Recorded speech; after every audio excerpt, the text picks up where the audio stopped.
రావయ్యా అరే రా నాయన సమయానికి వచ్చావయ్యా. ఈవేళ మా పంచాయతీకో గొడవ ఒకటి వచ్చింది, చిత్రమైన గొడవ. మరి నువ్వు చదువుకున్న ఓడివి, పట్నం తెలివితేటలతో ఆ గొడవను మరి ఎలా ఎడగొడతావు? గొడవేటో చెప్పు పంతులు.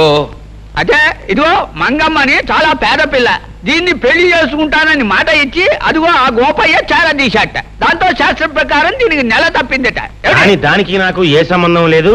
ఆ తల్లి కావడానికి కారణం నేను కాదు. కావాలంటే ఏ దేవుడి మీద పడితే ఆ దేవుడి మీద కొట్టు నీ అబ్బాయి గోల్ చేస్తా. అది మరి ఎలా ఎడగొడతావు? ఎడగొట్టు. ఏమయ్యా, నిజంగా ఆ పిల్లకు నీకు ఎలాంటి సంబంధం లేదంటావా? మా అమ్మతోడు, మా అబ్బతోడు, మా తాతతోడు. దానికి నాకు ఏ సంబంధం లేదండి. దాన్ని చూసిందే ఇప్పుడు, ఇంక దానికి నాకు సంబంధం ఏంటండి బాబు? అబద్ధం బాబు, వాడు చెప్పేదంతా అబద్ధం. ఆ పోలేరమ్మ సాక్షిగా నన్ను పెళ్లి చేసుకుంటానన్నాడు బాబు. నోర్మై, అయితే ఆ పోలేరమ్మని సాక్షిగానికి తీసురా. ఏమయ్యా అరే, నువ్వేమంటావు? నా వల్ల కాదండి. ఈ అమ్మాయి చెప్పే మాటకు సాక్ష్యం లేనప్పుడు ఆ అమ్మాయి కడుపులో ఉన్న బిడ్డకు ఇతరే తండ్రిని ఖచ్చితంగా చెప్పలేం. కనుక దీనికి ఎలా తీర్పు చెప్పాలో నాకు అర్థం కావటం లేదు. రండి. కుర్రతనం, తన అనుభవం ఏం సరిపోద్ది ఇలాంటి గొడవలు ఎడగొట్టడానికి? బోలే పిల్ల చూడు, ఇప్పుడు ఆడి బాబు గురించి నీకు తెలుసునో లేదో, నిప్పు ఎప్పుడు కోసేసినా సరే ఆడ అబద్ధం ఆడ్డు. మరి అలాంటి కుటుంబంలో పుట్టాడాడు, ఆడ అబద్ధం ఆడతాడంటే నేను నమ్మను. మరి నీకంటావా, నీ చరిత్ర ఏటో నాకు తెలదు. కాకపోతే నీకు నేను చేసి ఉపకారం ఏంటంటే, కాస్తో కూస్తో ఉన్నాన్ని ఈ రకంగా అల్లరి పెట్టి ఏ ఎకరమో అరెకరమో సంపాదిద్దారనే యదో ప్రయత్నం నువ్వు చేసినందుకు మాత్రం నీకు నేనేం జులమాన వేయడం లేదు. నీ కడుపులో బిడ్డకి తండ్రి ఎవడో ఊరు వదిలేసి దేశం మీద పడి ఎత్తుక్కో, వెళ్ళిపో.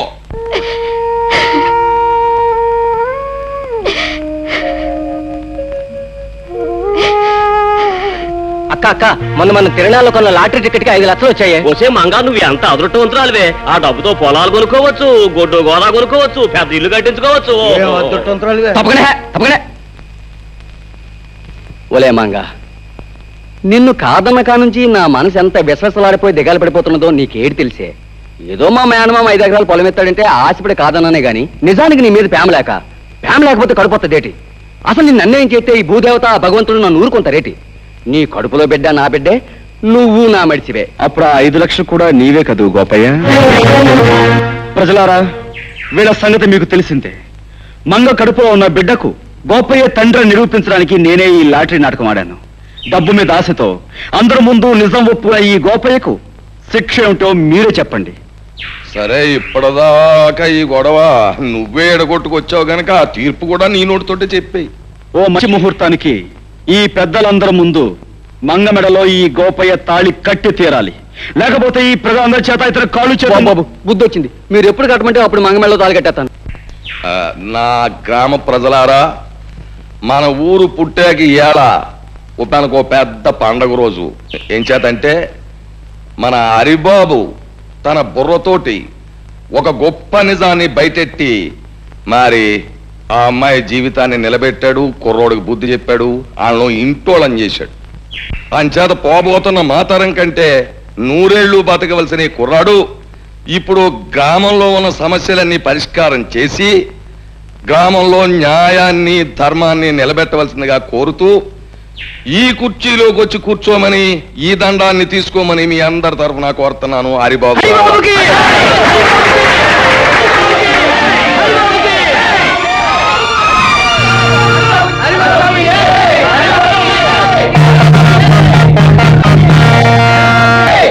బాబు హరి, 10 మంది కోసం పాటుపడే నిన్ను ఆ భగవంతుడు చల్లగా చూడాలి. హారతి తీసుకో. నాకు ఈ హారతి కంటే ముఖ్యంగా కావాల్సిన మీ ఆశీస్సులమ్మా.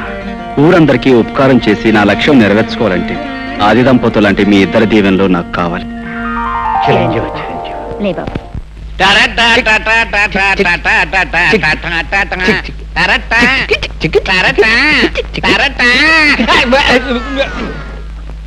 ఏవో చలపతి, ఇవాళ పొద్దున్న టిఫిన్ జరపకొచ్చే శాస్త్ర ప్రకారం కాఫీ టిఫిన్ లాగా అయ్యి ఉంటుంది. అదేం కాదయ్యా, పొద్దునే మా అమ్మ నష్టపడలేకొచ్చాను. రామ రామ రామ సీత, రామ రామ రామ సీత, రామ. ఎవడు కూడాడా దెయ్యం పట్టిందా? ఏమిటి అవతారం?